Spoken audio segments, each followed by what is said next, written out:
मी बघितलं नाही, महत्वाचे विषय आहेत अनेक. मला वाटतं ह्या छोट्या मोठ्या विषयांमध्ये जाण्यापेक्षा देशाचे विषय आहेत, राज्याचे विषय आहेत, त्याच्यावर बोलूया. आदित्यजी, आज दुपारी पत्रकार परिषद होणार आहे, ज्यामध्ये औपचारिकरित्या ते शिवसेना शिंदे गटमध्ये सामील होतील. काय सांगाल तुम्ही त्यामध्ये? मला वाटतं शिवसेना शिंदे गट वगैरे नाहीये, एकच शिवसेना आहे, ती म्हणजे शिवसेना उद्धव बाळासाहेब ठाकरे पक्ष. दुसरे आहेत ते भाजपचे गुलाम आहेत.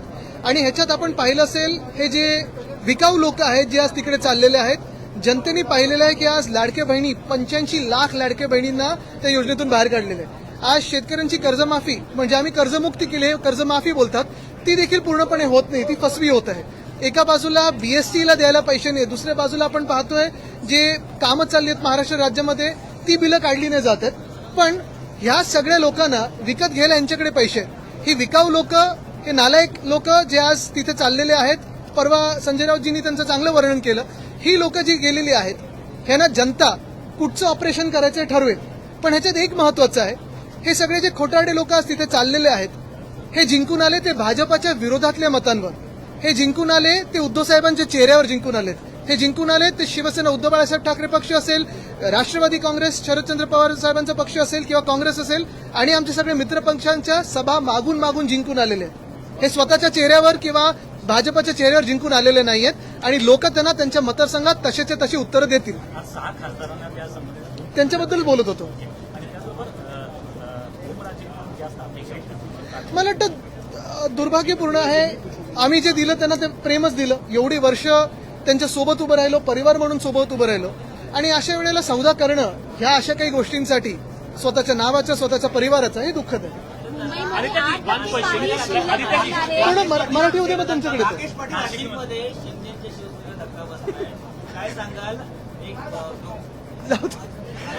अरे हसता हसता बोलता नाही येतं, हसता हसता बोलता नाही येतं.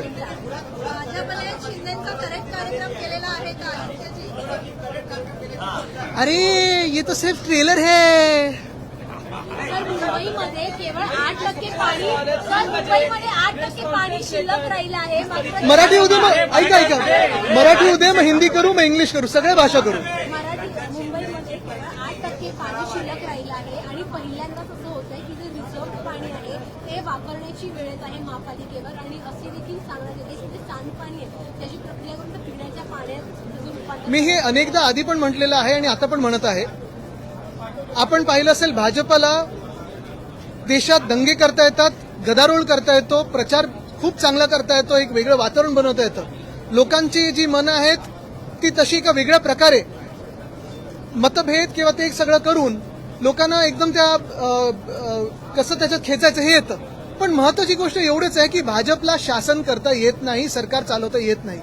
आता आपण पाहिलं असेल, मुंबईला इतिहासात पहिल्यांदा पाण्याचा कट, तर आपण ठीक आहे वर्षानुवर्ष थोडं ते पाणी ऍडजस्ट करायला लावतो, पण पाण्याचा कट 10% सांगूनही मला वाटतं जास्ती लागलेलं आहे. जे पाणी येत आहे ते गढूळ पाणी येत आहे. आणि असं सगळं मुंबई कधी अशी चालत नव्हती आधी. आता नुसतं पाण्याचे कट नाही तर विजेचे कट देखील लागायला लागलेले आहेत, बीएससीचा पॉवर ट्रिपिंग व्हायला लागलेला आहे. आणि एवढं नुसतं मुंबईत नाही तर पुण्यात आलटून पालटून पाणी यायला लागलेलं आहे. म्हणजे इथेनॉल सगळ्यासाठी पाणी खेचतायत, पण अजूनही लोकांना पिण्याचं पाणी मिळत नाहीये. आणि म्हणून भाजप सरकार चालवण्यापेक्षा नुसतं तोडफोड कशी करायची, लोकांचे पक्ष कसे फोडायची, लोकांची घरं कशी तोडायची, ह्याच्यावर लक्ष केंद्रित करू नये. थोडं ह्याच्याकडून लक्ष काढलं, निवडणुकीकडून लक्ष काढलं आणि शासन जिथे जिथे जिंकलेत ते चालवण्यात जर लक्ष दिलं तर सरकार अजून चांगली चालू शकतात. पण हेच माझं म्हणणं आहे की हे आमदार फोडा, मग आता खासदार फोडू, मग आता आम्ही परत एकदा तुमचे आमदार फोडू, मग नगरसेवक फोडू. थोडं तरी लक्ष तुम्हाला ज्याच्यासाठी निवडून दिलं असेल त्या निवडणूक आयोगाने त्याच्यावर तर टाका. आणि अजून एक तुम्हाला सांगतो, जो डिसॅलिनेशन प्लांट, जो आम्ही समुद्राचं पाणी गोड करण्याचा प्लांट आम्ही काढत होतो, तो जर 2021 साली जो आम्ही मंजूर केला होता तो आतापर्यंत पूर्ण केला असता, 2025 साली पूर्ण व्हायला पाहिजे होता, तर ह्यांना आज ही पूर्ण मुंबईकरांवर वेळ आणण्याची पाळीच नसती आली.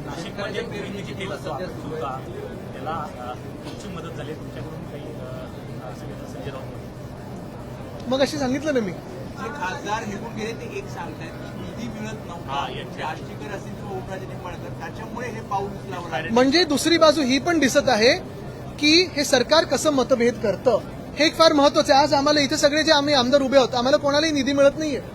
जेव्हा कुठचंही आता एवढ्या 80 वर्षाचा जो इतिहास आहे आपल्या देशाचा, जी कुठची सत्ताधारी पक्ष असतील, विरोधी पक्षाला देखील थोडाफार पण तो निधी तरी द्यायचे, कारण आम्ही जे येतो ते जनतेतून निवडून येतो.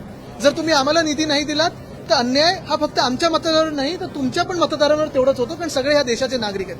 हे जरी असलं तरी आम्हाला जे निवडून दिलेलं आहे ते शिवसेना उद्धव बाळासाहेब ठाकरे पक्ष म्हणून निवडून दिलेलं आहे, भाजप विरोधी म्हणून दिलेलं आहे आणि राष्ट्राच्या हितात, महाराष्ट्राच्या हितासाठी आम्हाला निवडून दिलेलं आहे.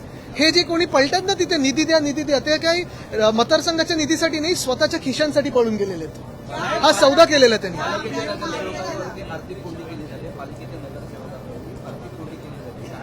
आता तुम्ही हेच तर सांगितलं ना मी, आर्थिक कोंडी म्हणजे पैसे कोणाचे, जनतेचे आहेत ना. तुम्ही स्वतःच्या सत्तेसाठी वापरता, लोकांची पक्षांची तोडफोड करण्यासाठी वापरता. हे पैसे जे आहेत ते जनतेचे, जनहिताचे, तसे वापरले गेले पाहिजेत. पण एका बाजूला तुम्ही पाहिलं असेल मिसिंग लिंकवर पुण्याच्यात तर मी गेलो होतो परवा, मला तुम्ही 10 मीटर दाखवा जे सपाट असेल, तिथे पण भ्रष्टाचार दिसतोय. वरती खालती रस्ता आहे. एक रस्त्याने चांगला बनवलेला दाखवा मला. नॅशनल हायवे दाखवा किंवा स्टेट हायवे दाखवा किंवा MSRDCचा दाखवा.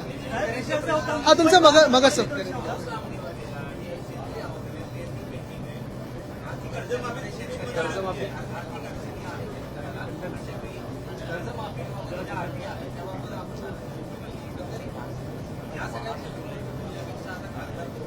हेच तर मी सांगतोय.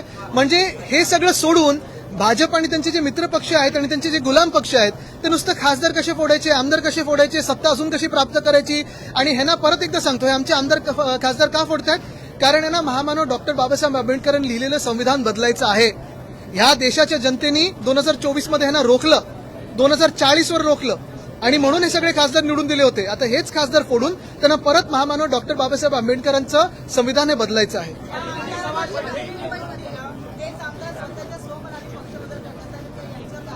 100% होणार आणि हे डिस्क्वालिफाय होणार. जर या देशात न्याय प्रक्रिया असेल तर ती न्याय प्रक्रिया है ना डिस्क्वालिफाय करेल. जर असेल तर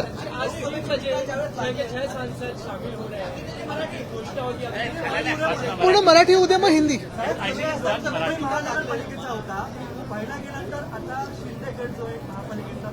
गट नाही, ती कटकट आहे हो यांची.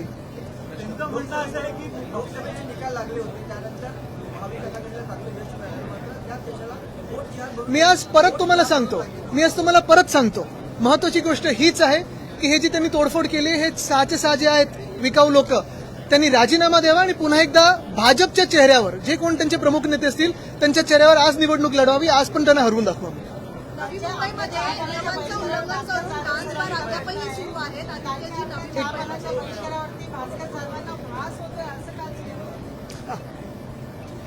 नवी मुंबईमध्ये नियमांचं उल्लंघन करून डान्स बार अद्यापही सुरू आहे. मागच्या अधिवेशनात देखील हा मुद्दा उपस्थित केला होता, तेव्हा अधिवेशनाच्या काळापुरती हे डान्स बार बंद केला. पण आता जो लोकशाहीने व्हिडिओ दाखवला त्यामध्ये पोलीस कॉन्स्टेबल जे नवी मुंबईचे आहेत महेश बचोटे यांचा थेट त्या व्हिडिओमध्ये संपूर्ण व्हिडिओ त्यांचा पाहायला मिळतो. आता त्यांना कोण बचवतंय? तुमचा पहिला प्रश्न होता आता झाला. 3 बजे जितने भी बाकी सांसद हैं थांबा, आमच्या वरळीचा एक शेवटचा प्रश्न देऊया. BDD मतभेद असल्याचं आता खुलेपणाने दिसत आहे. भास्कर जाधवांचा एक व्हिडिओ व्हायरल झाला होता. मिलिंद नार्वेकर आलं तर काय झालं, त्याच्यावर आज मिलिंद नार्वेकरांनी मी देतो उत्तर, मी देतो त्यांना का- अरे मला वाटतं ह्याच्यात एवढे देशात आणि राज्यात एवढे महत्वाचे प्रश्न आहेत ना, ह्यांनी पण तेवढे इम्पॉर्टन्स दिला नाही, त्यांनी पण इम्पॉर्टन्स दिलं नाही. हे चालू असतं ना. आता आपल्या वरळीत किती चालू असतं, थोडं चालू असतं. हेल्दी आदित्य जी, आज जो 6 बागी सांसद हैं वो औपचारिक तरीके बागी नहीं, डरपोक है और बिकाऊ है. वो शिवसेना के शिंदे गुट में शामिल हो जाएंगे, इस बात की चर्चा है कि प्रेस कॉन्फ्रेंस होगी. इस पे क्या प्रतिक्रिया ओवरऑल इस पूरे जो मामले में? 6 बागी नहीं बिकाऊ सांसद है वो चुन के आए थे उद्धव बाळासाहेब ठाकरे इनके चेहरे पे. जो वो चुन के आए थे वो महाविकास आघाड़ी और इंडिया अलायंस के चेहरे पे. वो जो चुन के आए थे वो भाजपा के खिलाफ आए थे, जिस भाजपा को इस देश का संविधान बदलना है. आज भाजपा इनको तोड़फोड़ करके जो अपने पक्ष में, अपने दल में शामिल करना चाहती है, दलदल में शामिल करना चाहती है, वो इसीलिए करना चाहती है ताकि वो देश का संविधान बदल सके. उनको 2/3 जो मेजोरिटी है वो ही प्राप्त करना चाहती है और ताकि देश में संविधान बदल सके, यही उनका लक्ष्य है. 2 दिन पहले एक असं करूया. जो शिवसेना में शुरू हुई उसके बाद जो कानूनी लड़ाई थी वो लंबी चली, अब तक खत्म नहीं हुई है. दूसरी बार ये लड़ाई आप कैसे जीतेंगे, इसके लिए क्या करेंगे? और गोवा का भी केस पेंडिंग है. यही तो बात है. अगर इस देश में कानून व्यवस्था है, न्याय प्रक्रिया है, तो हम यही अपेक्षित करते हैं कि न्याय हमें मिले. ये न्याय सिर्फ हमारे पार्टी के लिए नहीं है. जैसे आज हमारी पार्टी को तोड़ा है वैसे आम आदमी पार्टी को भी तोड़ा, TMC को तोड़ा है, कल कोई भाजपा को जाके तोड़ेगा. लेकिन क्योंकि ऐसे राक्षस तो उधर भी जा सकते हैं, लेकिन यही बात है कि अगर हम कानून से चले, क्या हम संविधान से चले, तो फिर इस देश में संविधान का अगर राज्य हो और संविधान का राज हो तो हमें न्याय मिलेगा, यही अपेक्षा है। और अगली तारीख जब है तभी न्याय मिलेगा, यही हम अपेक्षा कर रहे हैं। आदित्य जी, पार्टी में जो फूट हो रही है वो बात ये कह रहे हैं कि हमें फंड नहीं मिल रहा था, इसलिए जाना जरूरी है। अपने कार्यकर्ताओं से बात करते हुए कहते हैं क्या सत्ता के साथ जाना बहुत जरूरी है, क्योंकि क्या कभी उन्होंने आपके पास ये शिकायत की थी? क्या सिर्फ फंड? हम सारे जो यहाँ विधायक हैं, हमें भी जो स्पेशल फंड है वो कभी नहीं मिलता, वैसे ही ना सांसदों को मिलता है। लेकिन ये लड़ाई फंड के बारे में नहीं है। लोग भी समझते हैं कि ये भाजपा का जो शासन है वो शासन पे नहीं ध्यान देता है। आज देखो, किसानों का कर्जा माफ नहीं हुआ है ठीक तरीके से। महिलाओं को लाडली बहना योजना से 80 लाख महिलाओं को निकाला है।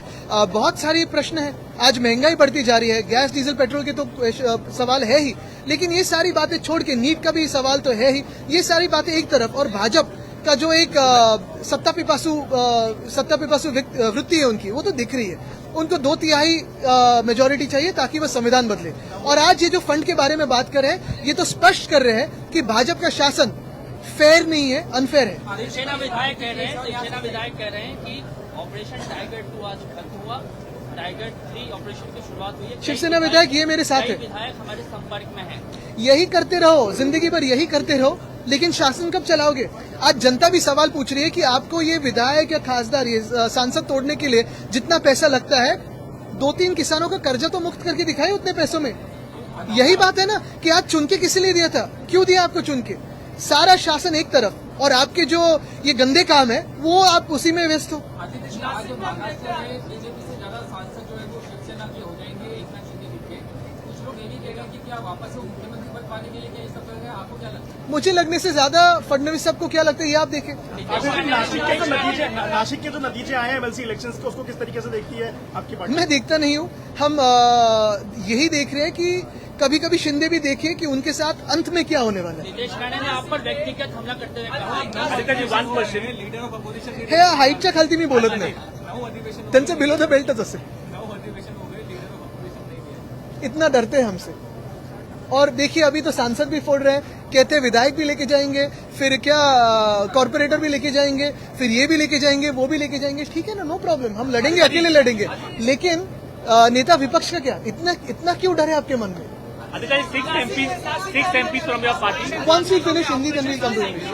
नासिक में हम देख रहे हैं कि ऑपरेशन नासिक हार जाते हैं शिवसेना के जो उम्मीदवार थे, गोकुल की जीत जाते हैं, और दूसरी ओर बीजेपी अपने सांसद जो ऑपरेशन एकनाथ शिंदे शुरू अलग न्याय है, यहाँ पे अलग न्याय है। बताया इन्होंने, भाजपा ने भी ऑपरेशन तुड़वा अलग तरीके से शुरू किया।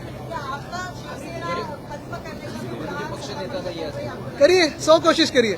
अभी जो दौरा बनाया है, सभी लोकसभा क्षेत्र में जाएंगे जहाँ क्या लगता है जनता फिर से जुड़ेगी?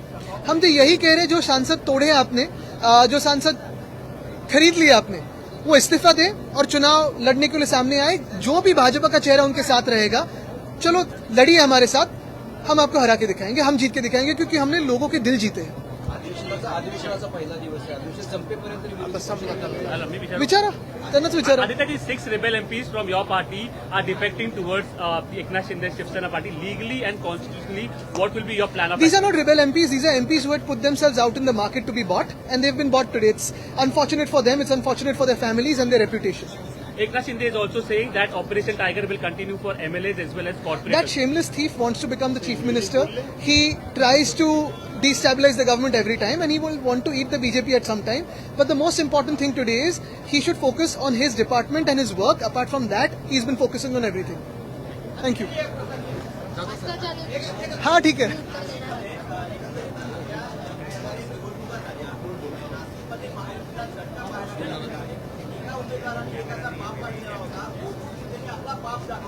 मला वाटतं सगळ्या घाणेरड्या राजकारणाला बाजूला ठेवून मी सतत सांगत आहे की लोक बघतात की तुम्हाला तर निवडून दिलं ना, तुम्ही काम काय करताय? हे पक्ष फोडायचे, विकत घ्यायचे, अमुक करू तमुक करू, हे सगळं सोडून जरा काम काय चाललंय, लोकांचे हाल काय आहेत ना रस्त्यावर, ते जरा बघा।